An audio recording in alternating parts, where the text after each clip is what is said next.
That was noisy. We are live. Hello and welcome to Community Manager Live. I'm David Dewald, Community Manager at Sienna. Each week, we bring a collection of community professionals together to discuss a topic suggested by our audience. If you would like to chat along with us today, you can do so on YouTube and LinkedIn, and we can put your conversation into the discussion here and show it on screen.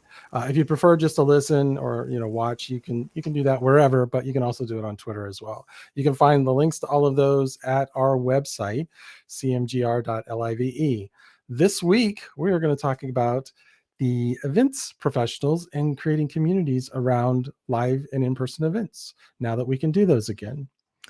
So first thing, we'll go around the horn like we always do, and just tell us who you are, what you do, and where you do it. And Z, we'll start with you. Sure. Hello.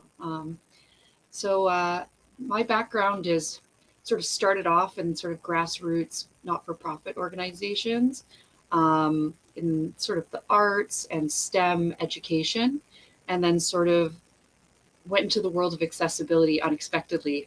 And it's been a very interesting journey.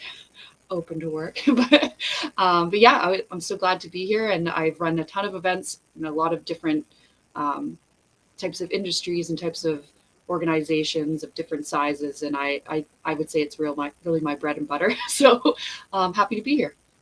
Oh, thank you for coming. Adrian? Hello, everyone. This is Adrian, formerly head of community at Higher Logic, no longer, author of the wonderful book, The Accidental Community Manager. Why am I here? Well, I mean, people know I've done a lot of events during my time. I, put on Vanilla Conversations, a lot of other wonderful and wacky webinar series and other things, and also participated in a lot of events doing speaking and various other items. So thought it was a great topic. And David, thanks for having me here. Great to have you. Carolyn? Hello, I am Carolyn Zick. I own Bad Axe Enterprises, which is a social marketing company and a community building company now. I am 2 years into being a community manager and have been doing a lot of work recently with fusing the events industry. Whoa. We lost her out of nowhere. Oh, that's weird. There she is. I was gonna say her audio. I was wanted to send you a private message and go. Your audio was a bit Okay, low, and then you disappeared. Yeah, you were gonna. It was jinxed me out of the room. Okay, I don't know rewind. what Try it again. I'll try again. I'm Carolyn Zick. I own Bad Axe Enterprises, the social marketing and community building company. I have been doing a lot of work with events lately, especially like with the hybrid, virtual, and the community side, like using events to bolster community. I attended Event Tech Live in November, and that was fascinating. And I have a lot of thoughts about what the event industry thinks of community building and vice versa. So I'm excited to be part of this. Thanks for having me, Dave. Yeah, glad you came. It was going to be lonely with just me. So glad everybody showed up. All right, I do have questions actually prepared today for a change. So first and foremost, how would you, or how do you, or would you approach creating an online community for your events? And I guess Adrian, you're probably the person I know that has been involved with more events here lately than anybody. You have any ideas on that?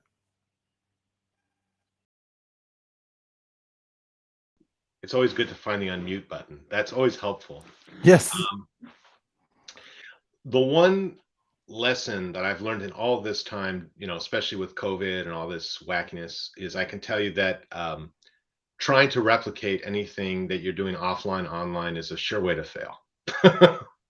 It's absolutely, it's your road to hell. It doesn't work, and so you have to be really intentional in the way that you think about how you want to build that online component with it, and certainly it'll be interesting to see how things have evolved. I mean, I think at first when COVID happened, people were really craving that virtual connection, and then a lot of the events were trying to just replicate the physical version as an online version, and then I think quickly realized it didn't work very well because you kind of lose the serendipity that you get now. And if you notice, it's interesting. So all the platforms seem to have this random chat roulette like networking aspect, which kind of replaces it. But yeah, I mean, I still think we're in a learning phase where people haven't. I mean, I don't know. I'll defer to the other folks on the panel, but I think we're still in the learning phase of how to get it right on how to do it online. Anybody else want to take a stab at that one?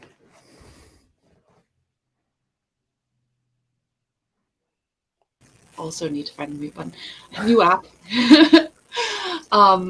I was working on a project that was primarily in person, running events all over Canada and the US.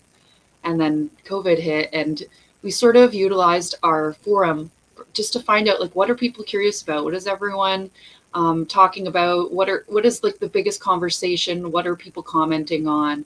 What we had a lot of chapter leaders, and what were they doing? What was popular that they were taking on sort of in their other life outside of our organization, but also how do we leverage that, but also like boost them up from things that are obviously successful that they've been able to pull off. And we just sort of started from the natural sort of interest of the group, and they had some experience doing that sort of thing. We partnered with a company that did a lot of online events, and then it was a lot of fun. It ended up being like a really natural way to sort of segue into online events. And then the forum became very instrumental in figuring out what the trends and the interests were, even more so than before. So I would say, like, if you're sort of setting up your business, or you're setting up this aspect of your business, figuring out how new people, when they sign up, figuring out some way to like pay attention to the actions they're taking as their first actions on the site. Like, are they commenting on the forum? Maybe you can somehow incentivize them to do it. Okay, they're engaged in that. Okay, how do you find out more information about why they're actually there, why they care, and like what are we kind of missing that they want to learn about that maybe we don't expect? I would totally second all of that, Z. That has been with one of the communities that I run. It's an arts collective, and that's like, I'm the community manager there, community builder. That's my first thing that I ask people when I message them, the kind of the welcome message. It's not like, take time to fill out your profile. It's, what do you want to experience? And it's been so helpful shifting from that, like the like housekeeping onboarding steps with community to a very specific like experiential question. That's been massive for us in changing what we're doing for this year for events. Finding out, specifically from people which of the events we'd planned in the past were most useful, and then what new people want, because everybody has different needs when they come in. Yeah. Well, I was going to say too, like the ones that are in person, the fun part about the online community too is, what restaurants are really good, or what things shouldn't I miss, and making those connections and the cohorts that are there, and as well the post event stuff, right, with all the content and opportunities for connection. If it's done in a thoughtful way, it can be really powerful. Yeah.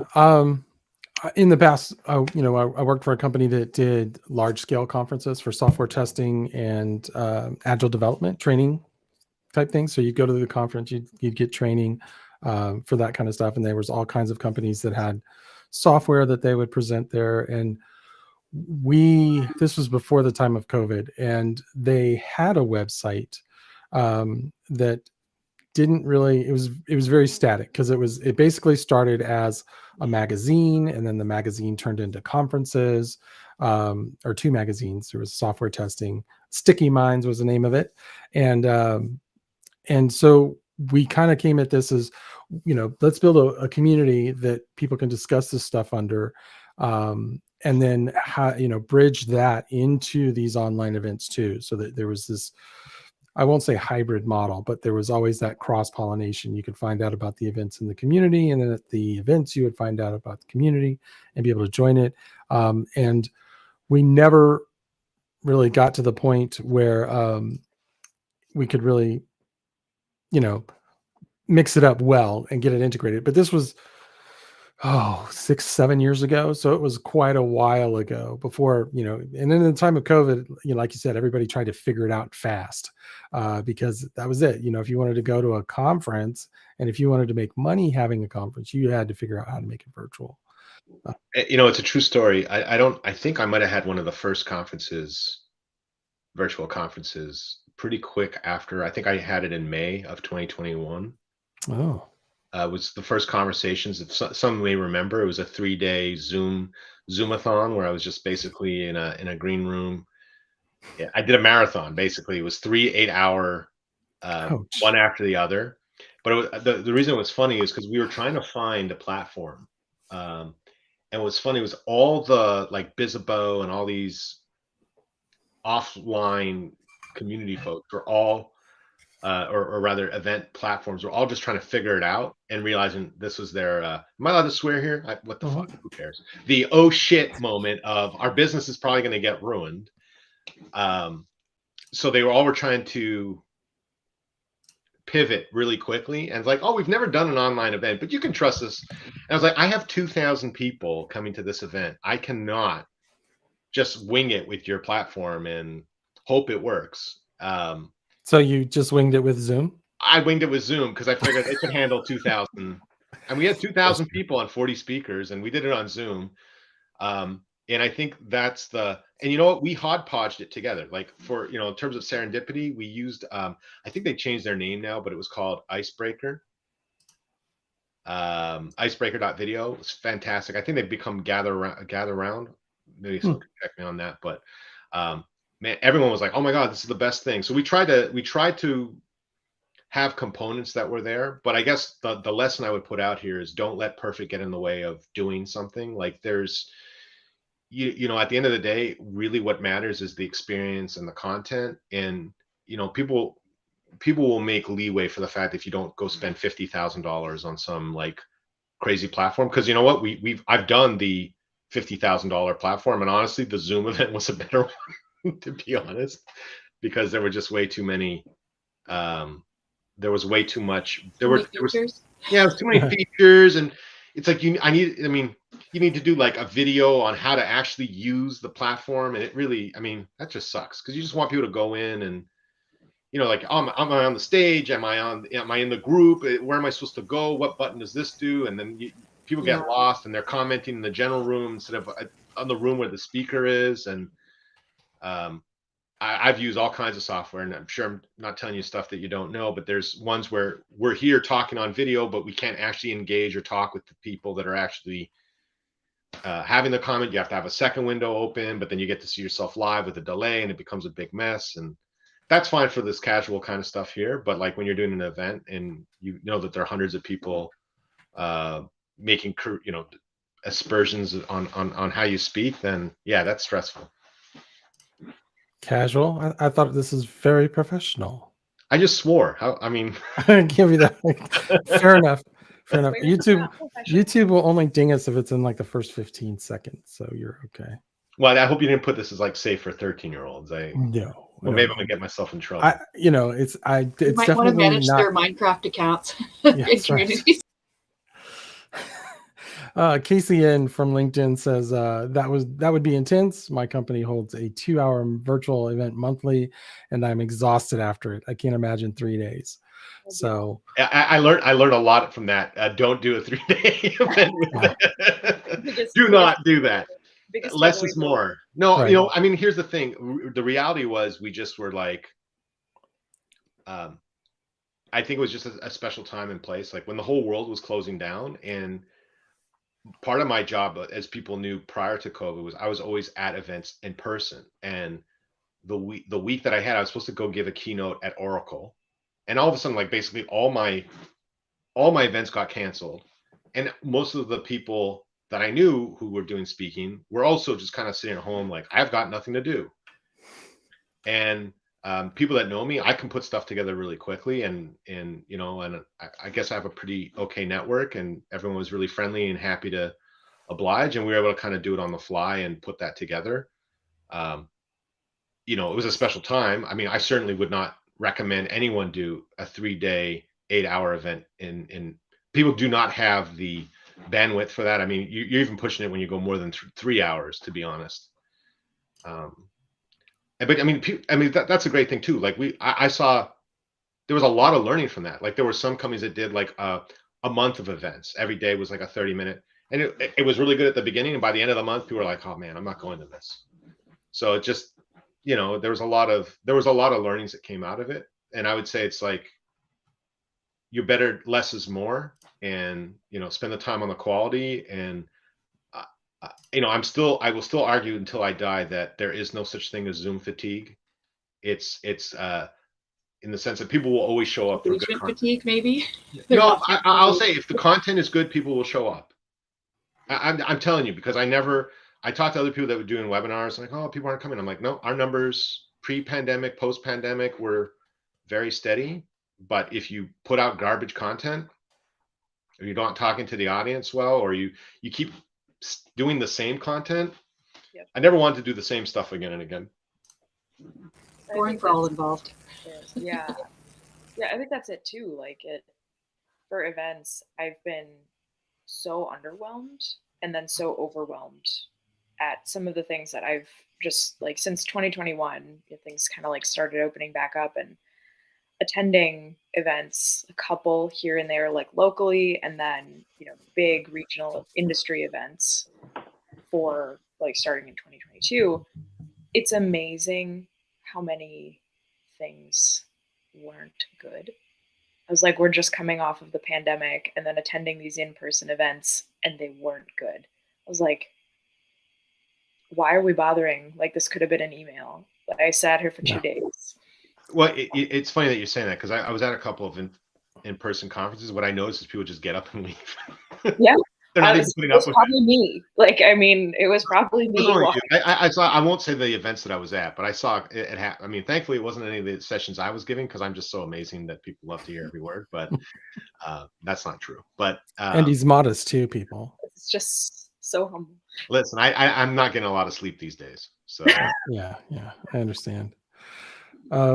I think that, and Samantha from Socially Constructed has mentioned this in the past, that a lot of companies, when they first jumped on to doing online events, or now that we're kind of past it, I should say, not first, but now that we're kind of past it, we have these hybrid events, that companies are doing a terrible job of engaging those that are online as compared to those that are sitting in the theater. So they'll say, we're going to take questions, and there might be a chat flooded with questions, and they're like, you down there in the third row, you know, anybody in the room want to ask a question, and they have like 15 a queue and they're just not bringing them into the stage and getting them out there. So thing to look for. I think it just requires some planning and some, you know, it's also because as much as things change from the pandemic, people also just default back to what they know, and you know, it's easier to call on someone on the road than you know, some rando that you don't know, because you can ignore someone online easily. I have a question. I'm kind of curious to know, how many community managers do you think are also in charge of setting up their CRMs and their like segments and stuff? And how many of them do you think have another department that does that? Because one of the things, I'm sort of a self-taught entrepreneur, so I know how to use it all myself. So I immediately understood how to get insights on like what we should host and what we should do. And then I also, like, as soon as I attend an event, I'm already like, this is a new segment, this is a new group, this is, you know, and if you know that, it can help you so much in planning your events if you intuitively understand how those things work. So I'm not sure how many people pre-pandemic were also the same person doing that, or how many people had to start engaging more and understanding how it's set up and how it's used. So I'm just curious if you two are also the person that manages that, or if you see that's common. So yeah, so for me, I mean, I came out of the marketing world. I mean, I'm I don't know, 20-year marketing like I couldn't live without having that. But then we got acquired by Higher Logic, Oh, what is going on today? It's a spooky Friday. I And don't know. Did I say like a bad word? Was that like, and then I just I got, don't know. I guess Not even our Friday the 13th. It's Friday I'm the not allowed to say the word. third. Okay, so that company that acquired Vanilla, because I guess I was like, maybe they got like superpowers and they're able to. That's hilarious. So they, Lightning I bolts. would say, see, the question that really is about size of company, Mhm. because when we were very small, I mean, people can look on LinkedIn or in my career, like I was the marketing department for a very long time at Vanilla, and then as we grew, we had more people, but up to that point, like, yeah, I was so plugged in. I was doing Google Analytics, the blogs, and I was also taking out trash on Tuesdays. So I mean, I knew everything. I even knew the garbage men that were coming by to the office, and um, and then as you get bigger, there's a whole department of marketing ops, and they're like, no, you tell me what you need, and I'll run that report for you. But you kind of do lose a bit of sense of that. So it's really important that you build those relationships, and luckily I was able to continue that. But I think there was I did the keynote at Bevy, and one of the things that I mentioned is like if people are out of work or looking to up level their skills, like I highly recommend like you learn, like take like, I don't know, HubSpot's free certification. Like it's free, like go and learn that stuff so that you can talk to your marketing person in a smart way and say, this is what I want. I need a workflow list. I need this segment, because when you understand what you can do with these tools and you're able to translate it in a way that is really powerful, you can become even better at your job as a community builder to understand how. I know it's creepy, but there's tons of data and you're able to do a lot of great things with it. And I know it's creepy, but on the flip side, I also respect not having my time wasted by being segmented properly. Like there's nothing I hate more than getting like a newsletter with a whole bunch of garbage I don't want, or events that don't speak to me in any way. And I much, yes, I understand, that there's privacy concerns, but I much rather get a newsletter that says, here's 3 events that really speak to you, instead of like someone coming to me talking to me about vending machines for my building because I'm a community manager. Like, Right. I was going to say same thing. It's a matter of size. Like where I am, large company, we have an events team. They do all of that, and then we have an email team, and then we have a video team, and so it's pretty spread out from what I do. But it's good that I have people that I can lean on. And like Adrian, I've been doing this a long time, from small companies to big companies, and being able to speak the language of the person you're talking to is just a huge benefit. So if you can go into marketing and talk to marketing like they talk to each other, you'll get further faster. So yeah, my hack for that was always to find like a marketing manager or marketing specialist and chat with them, get like the lingo, the words, learn it, and then approach like the higher up for what you need. So that oh man, you've done It's some. always nice to get other people to do the work. But But yeah, also I it's just fun too, right? Like, yeah, I found it was super useful to just throw myself into it and actually use it on my own projects, like outside of work, just so I can fully get how are they thinking about things, and hopefully everyone has that. If they're working at a bigger company, they have that person that's able to like break it down for them. But like you said, if you could do some sort of training around it, it will just really change the way you think of the things you're seeing on a day-to-day basis on the forum, or wherever you're interacting with people as a community manager. well, I mean, I mean, that's the one life lesson I would put out there too, is if you can in your lifetime work for a really small startup and work for a multi-billion-dollar company, and work for something in between, and you'll know where you prefer to be. yeah, I agree with that. Some people like that, small startup, everything's crazy, chaos all the time. Um, where you never know what you're going to be doing day to day, sometimes hour to hour. I'm like you know. Goldilocks. I like just in between. I don't want it too Yeah. big where I'm employee number 8,476, and I don't want to be the guy taking out the garbage on Tuesday. Not that I'm bitter or anything. Yeah, I'm pretty lucky in that I'm at one of those multi-billion-dollar companies, but there's not a whole lot of us working here. So it still feels small and connected, which is good. Um, but you know, it was a company built by engineers, so it works a little differently than a lot of companies. So, hey, we're on to our second question. If you guys want it, Woo! Yeah. I know. Hey, see, that's the beauty of this. We spent 20 minutes on one question, and went Yeah, sadly, everywhere I with it. spoke for 20 of them. I'm sorry. I'll shut up for the next one. No, that's what we pay you. I mean, that's why you came on. He's getting paid. No, I'm not.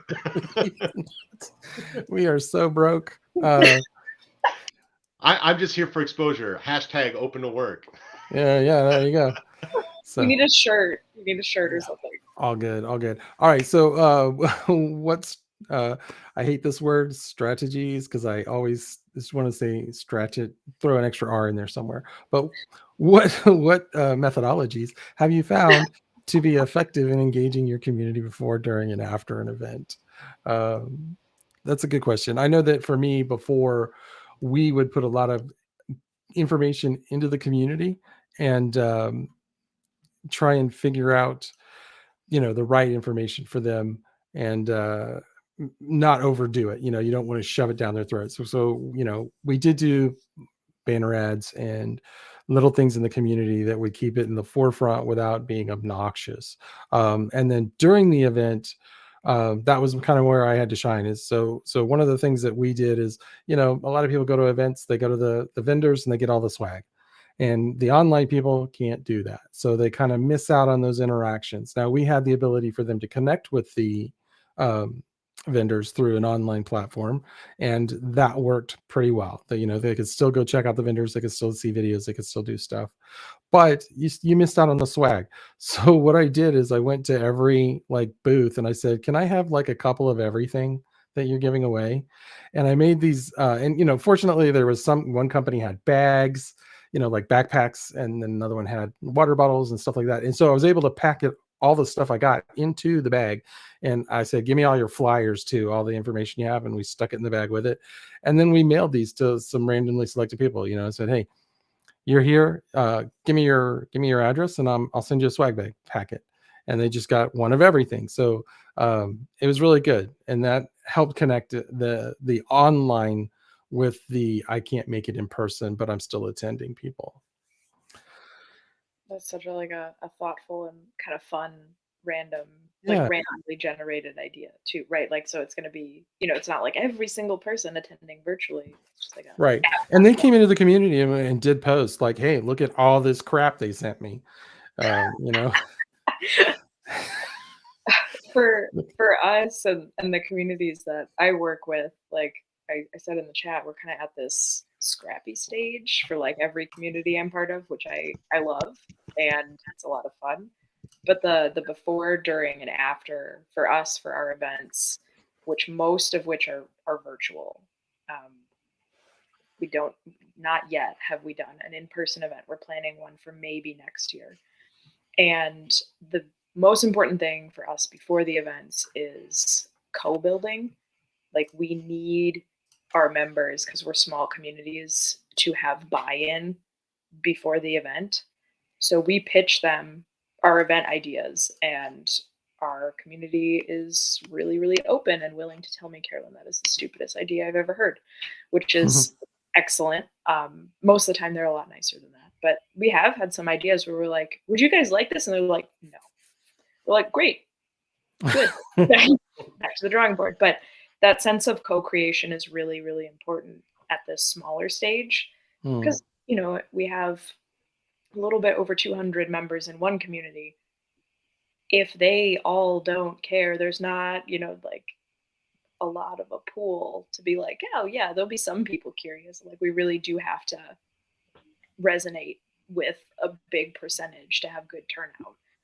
So the co-creation is important. And then me as the community manager during our virtual events, it's so important to do call outs basically, and like acknowledging the people who are showing up and giving them time. Also, a lot of our events are we have expert speakers in and things like that, and allowing the people who are physically virtually there in real time to have time with that speaker and feel, you know, very elite and special that they're there. and getting to talk to this person that they look up to as a role model. And then afterwards, for the people who weren't there, I take copious notes, and we usually do a transcript and then the recordings. And we put, like, the day after the event, which we do monthly, I put notes from the event up in the community, tagging people who had great questions, follow-up things, any resources we learned about. And then we have the recording, and all of those things generate a lot of buzz and help people feel either recapped sufficiently if they weren't able to attend, or reminded and excited about the event that they did get to attend. But it's very different than, like, a big community where there's an events team. I'm hiring Carolyn in my next event. I don't want to do all that work. Oh, please do. I would love that. The only thing that the only piece of advice I would get, I mean, that was solid. I mean, I don't think that there's much more I could add on that.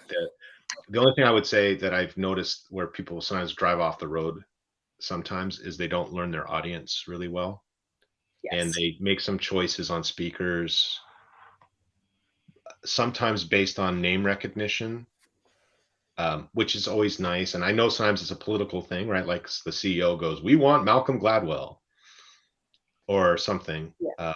And sometimes that's great, but then I've seen some events where they'll have, like, why is this person, like, no disrespect, I like Amy Schumer, great comedian. I don't know what, I think she was like at a HubSpot event or something. Like, I don't, like, what am I going to learn from Amy Schumer about marketing automation? I would much rather, like, hear from, I don't know, how Apple's marketing automation team does what they do. Like, to me, like, I don't want to hear from Tim Cook. I want to hear from, like, the people on the marketing team at Apple that are doing the technology.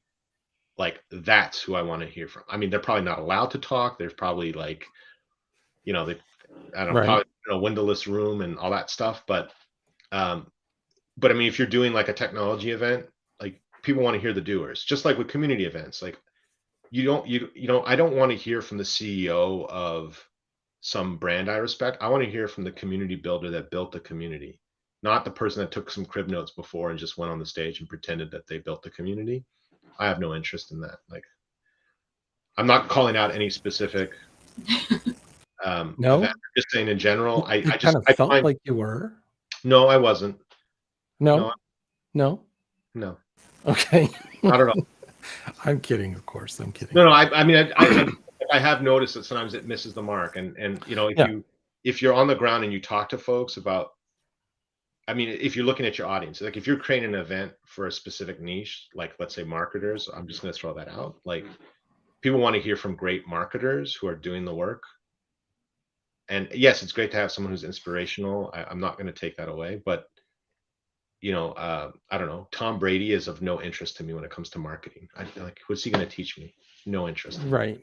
I have my story about that is you know what, Z, do you want to go? Oh no, you go ahead. I'll go after you. So my Maybe story I'll about get that some new ideas from you. Oh no, this is just a bad keynote kind of thing. Went to a web developers conference in the late 80s, 90s, 90s, late 90s, early 2000s.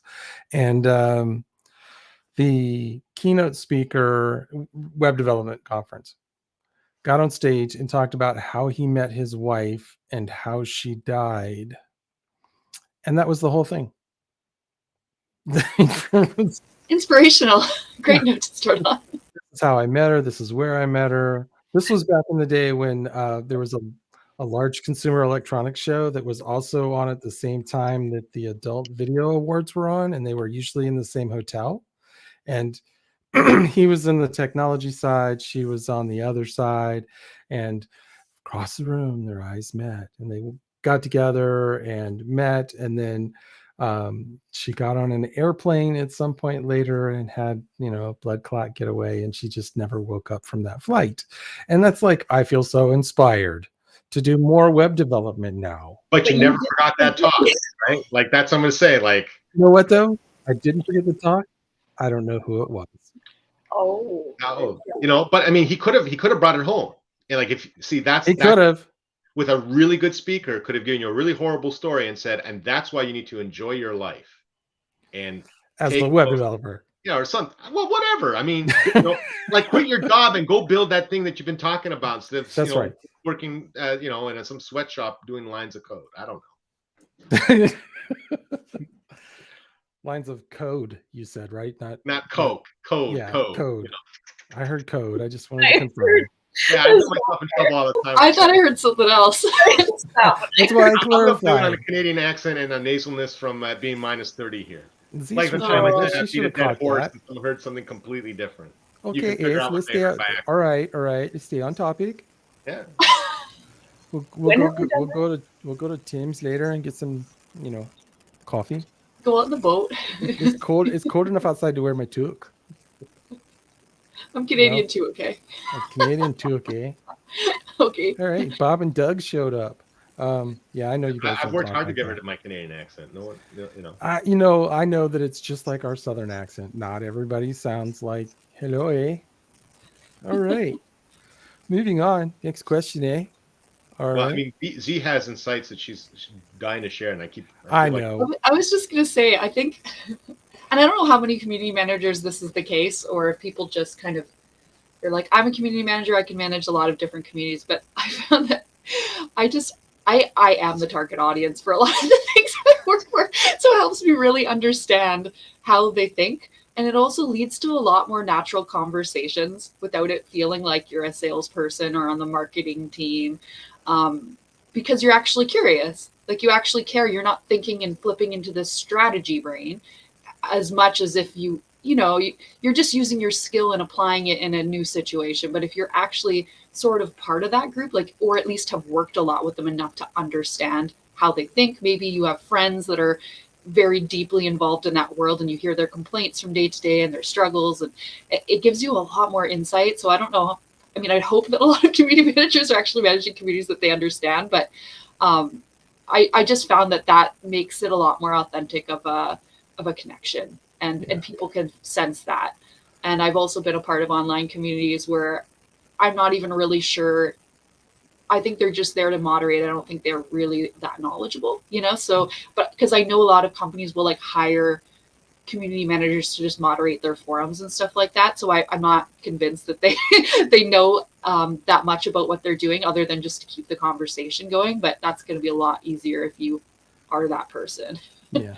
Well, I was going to say too, like I don't know as well as how many the community folks are getting deep into the event planning stuff too, but at least all the events for the most part that I've been involved in, I had a good hand in it.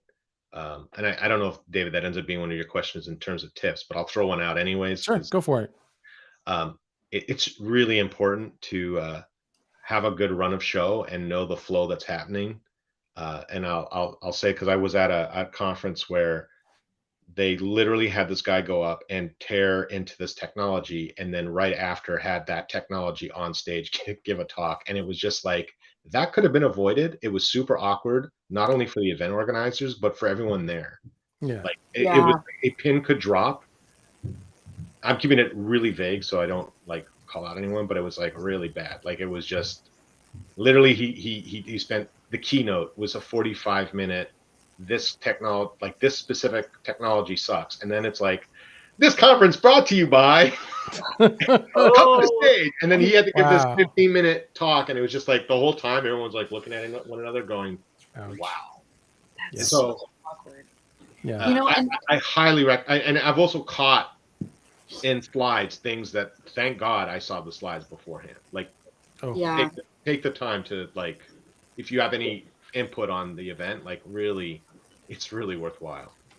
And that's another kind of thing I was thinking is sort of like people forget about online events, or like sometimes they sign up and then they don't show up. I'm totally guilty of that. I've done that lots of times. And I feel like if you can send an agenda beforehand, some show up for the time frame of the topic they're interested in. They don't want to come the whole time, and that might be one of the limiting factors. So like kind of having a handle on like at least having some amount of time allotted to, like, if there's different speakers, then people can just show up when that speaker's there if that's what they want, and they get more value. But if they have to sit there that whole hour just waiting for that 5 minutes of what they want to hear, so yeah, you bring up a good point about like really understanding the flow, because that can be pretty important to make sure people don't feel like they're sort of sifting through to get the part they want. Right. And then I'm going to say 2 pet peeves of mine as a speaker. So I'm here. I got a stage. Why not? One, be fair about deadlines. Don't ask me for my slides in February for an event in June. That's just ridiculous because there's some people that do that. And 2, don't ask me to use your stupid template for your event. Oh, It's not fair to me. It's not fair to anyone else. Like, because I got to redo my slides and I know there's a lot of people that feel that way. I get it. Unless you're paying me keynote money, okay, I'll put them in your slides. But if you're asking me to talk for free, yeah. I am If not. they're I don't paying care. you I keynote don't money, care you'll how pay long you're somebody else to do talking. it for you. Yeah, I just I'm telling you, because I've been at some talks where it's like you're not paying me and you want me to use your slides, and it's kind of like, well, wait a second, not happening. Yeah. Hey, Clock Tower Advisors agrees with you. Yes, man. I really just like branded templates forcing me into their little boxes. I had to it's say, it just I yeah. had a stage, so why not? That's right. Oh, shout out to Jeremy Crisp, who's joining us from the UK. It's Friday night, about 8:00. What are you doing watching us? Huh? I appreciate it, but Nothing on TV, dude, maybe, I don't know. he He in should a be a couple spot. pints in by now. Maybe Oh, he is. maybe he is, and that's why Maybe he's that's why watching. this is so entertaining to so many folks. That's it. That's it. We try to be entertaining. Trying to integrate work and play. You know, This I isn't look coffee. funny, I sound funny, so let's make the whole thing funny. I'm just kidding. It's water. All right, let's see. We've got 20 minutes ish, 15 minutes ish, and I've got 5 questions left. Let's see, which one do you want to do? Measuring success? Rapid round. Rapid round. Yeah, rapid round. Oh, we could do that. All right. So, how would you measure success of your online community efforts with regards to an event? The Todd father. Success measurements for Nope, us. nobody. Oh no. I mean, I feel like I'm talking a lot, so I'll shut up and let someone else speak.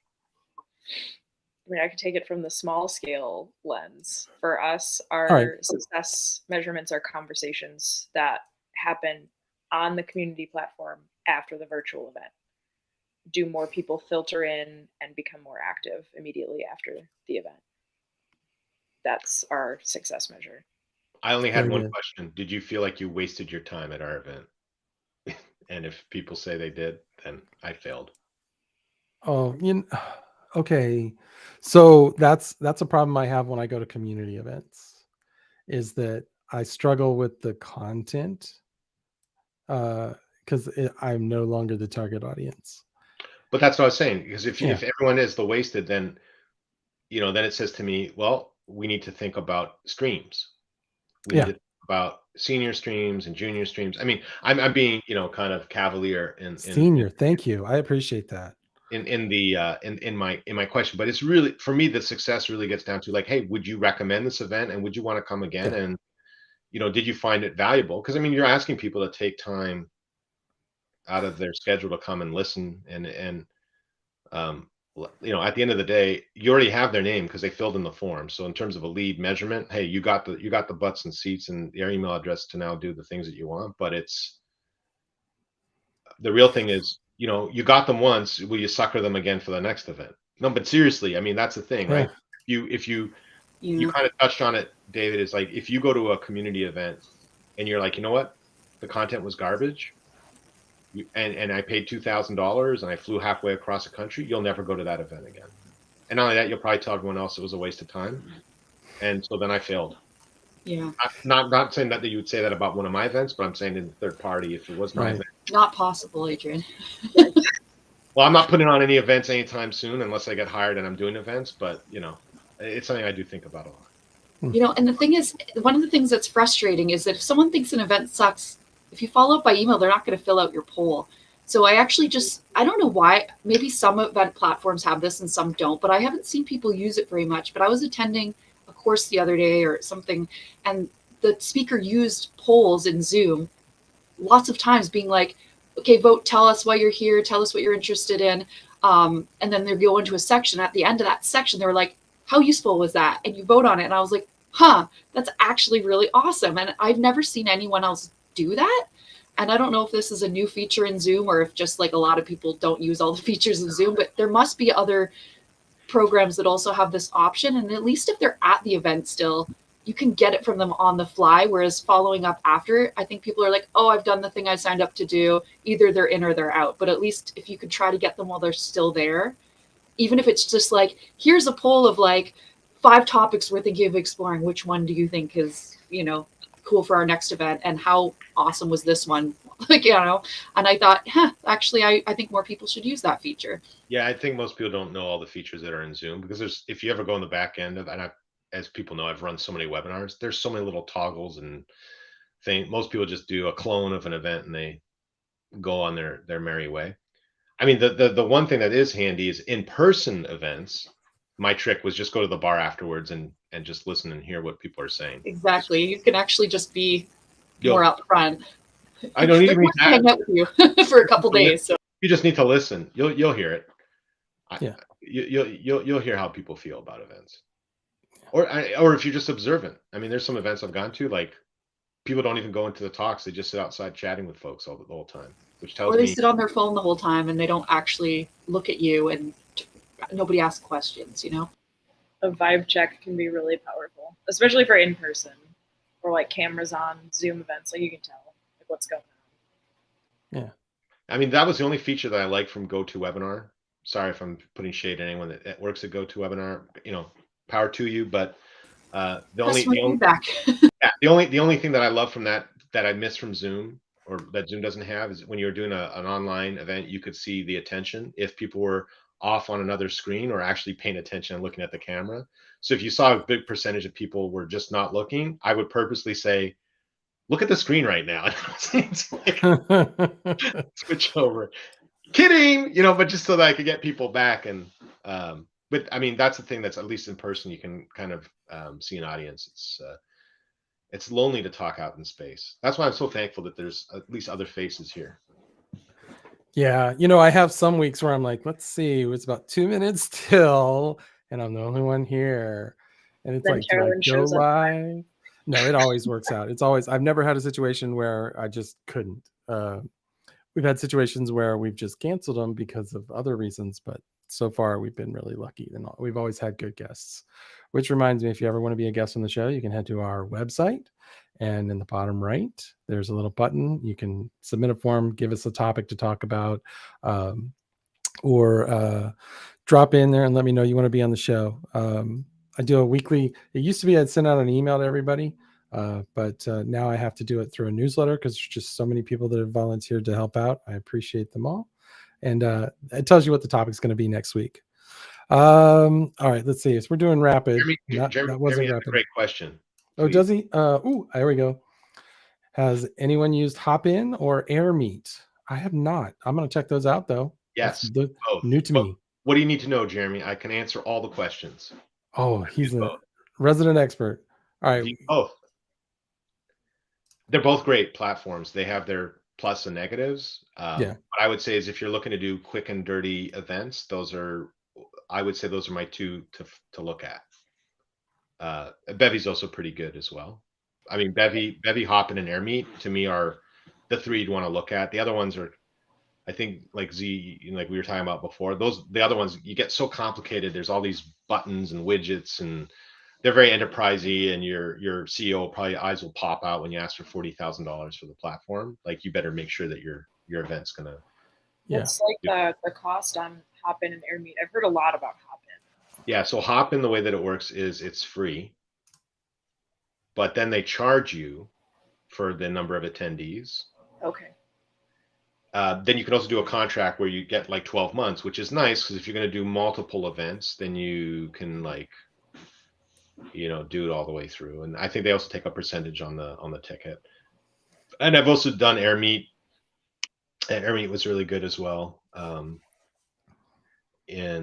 I mean, to be honest, Zoom, if you're smart about the way that you do it, a Zoom webinar pricing, I think, starts at $2,000. So you can, it's kind of a weird thing. You need to have like a Zoom Pro account, then you have to buy their webinar package and then the event in there. But if you are smart about the way that you construct it, you can do a lot of the fun things with breakout rooms, and you just have to be very mindful. Maybe how you create the page, like it may not be as what's the word I'm looking for? Seamless as maybe if you're on a platform and it just goes on to the next item. But to Z's point, it'd be more about like appointment watching, like, oh, it's 2 p.m. and we're now going to go watch this stream, and I'll drop in. Yep, very good. Let's see. Should we grab another one? We've got 5 minutes to squeeze it in. Let's choose one. We talked about incorporating feedback from the community and planning events. Thank you, Carolyn. So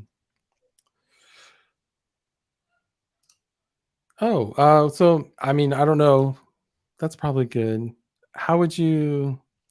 No, let's do this one. What challenges have you faced while trying to build a community around an event? Ooh, working with event professionals that don't understand what community is. They think that like just the audience that shows up on the day, that's the community, and they don't put other effort in to do community building. And they're like, okay, event has happened, that's community, and there's no follow-up afterwards. Yeah. Like it's so integrated into all aspects of like the follow-up after someone purchased something. And if you don't get all those different teams on board to understanding why it's important, it's like, great, you have this event, but there's not any follow-up and it's all on you, as the manager to try to keep it going. You really need the marketing team, and you need like the legal people, and you need like the marketing people, the PR people. You need so many different teams of people. But also, I mean, when you're at a smaller company, it's great because you can just, you might know so and so that's an engineer, and you might be able to go over to them and get some insight. And everyone has some insight, but often at bigger companies, people are too busy to like really care about your little project unless they're kind of told they have to do it. Right. I think the one thing I've learned is time.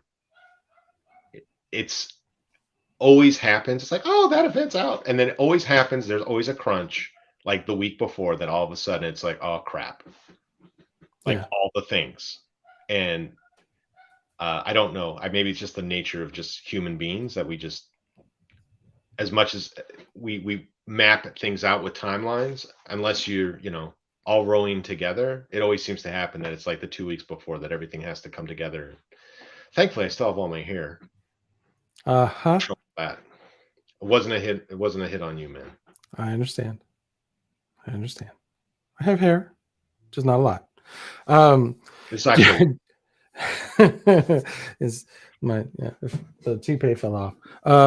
So to Jeremy Chris, he says getting people there. So I think that's the easiest part of getting people to the community after the event is the easiest part, because you put all the videos that you just took in the community. That's where they go get it.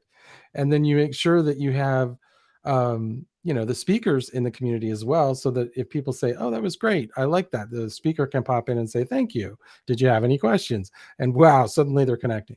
Actually, you bring a good point up. That's also about making sure that the expectations are set with the speakers as well as what you want from them. Like, hey, we'd like you to come into the community and engage.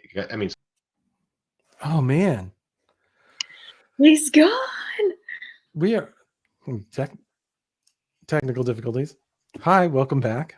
I don't know where I got cut off, but this time I didn't say the company's name, so I don't know what happened there. I don't know there. Speaker Plus community integration is amazing. Haha, thanks, Carolyn. Well, I think it's like I said, it's the the various things that happen along the way. So it's making sure the speakers know that there's an expectation. Hey, you're going to share our event on social, and you're going to participate in the community. I mean, I know it sounds stupid, but like I said, there's just some people that they'll just do their talk. They won't participate. They won't even listen to other people, and then they go and they do their thing and they leave. And being specific with those expectations up front, like listing out like 2 weeks out, you're sharing your speaking event on your LinkedIn page, you're tweeting it, like telling them. And my background is social media, so like laying that out and knowing what you need. Well, that's the thing, is professionals that do this and want to be called back again will know to do those things, but making the mistake of assuming they know, And as a social media professional, you also know this as well. You have to make it as easy as possible for them. Don't like, Oh, yeah. we'd like you to share it on social. Okay, but what do you want me to say? Yep. You know, Pre-written, Yeah. give them a template. Oh yeah. Oh yeah. So I did contribute to something, I guess maybe it's a year or two ago, and the company was thoughtful enough to send me media images to share with, like a quote from whatever I did, and just that I was part of it, and gave me a nice little template, and it made it so easy just to click, click, click, and boom, there we go. It's been shared. I do have a question from Jeremy Crisp as in the last 5 minutes here, so we'll take it. What have been your favorite events for the last few years and why?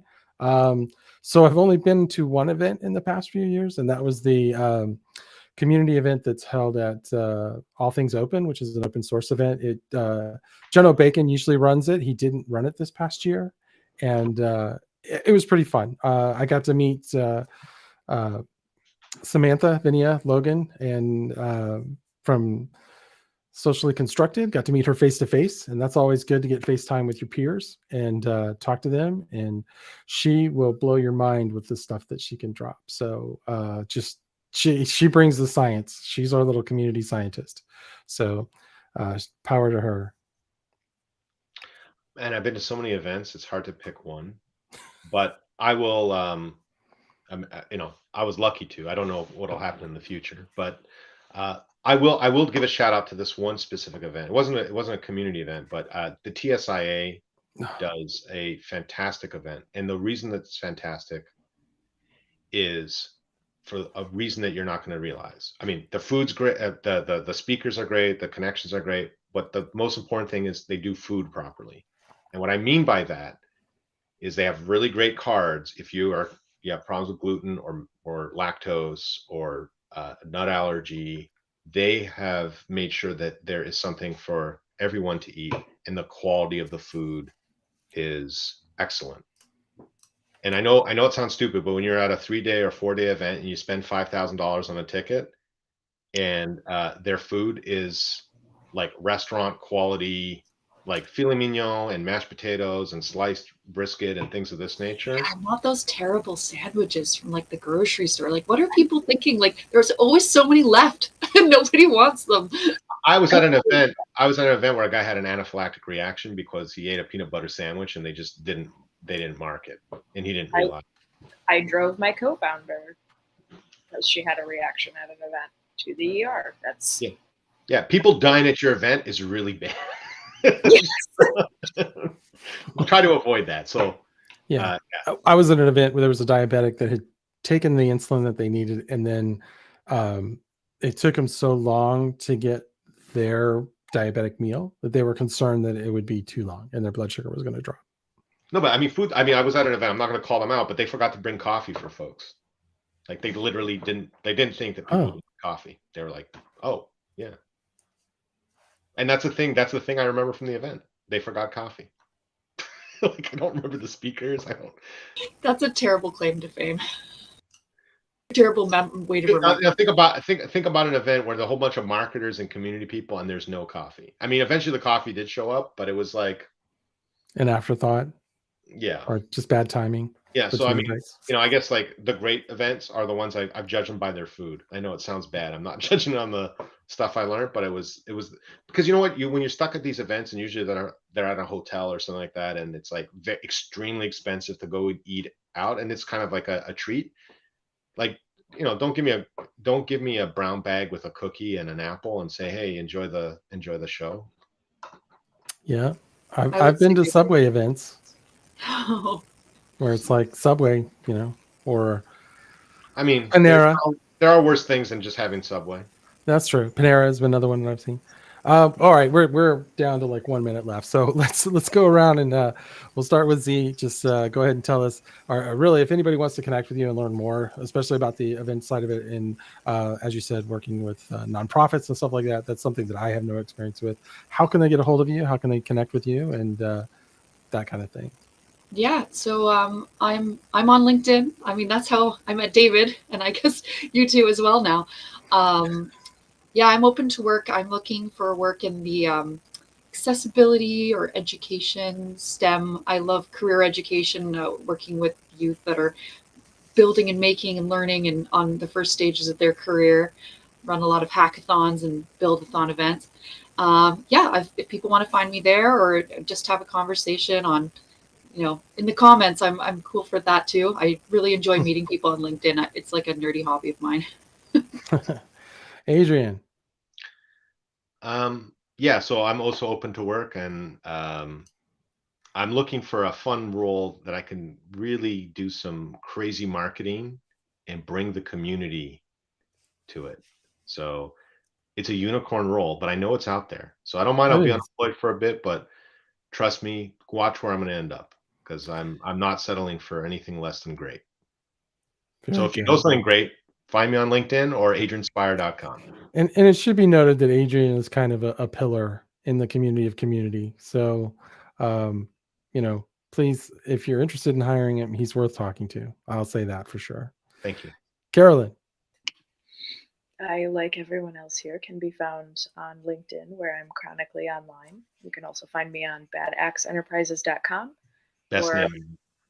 Best name.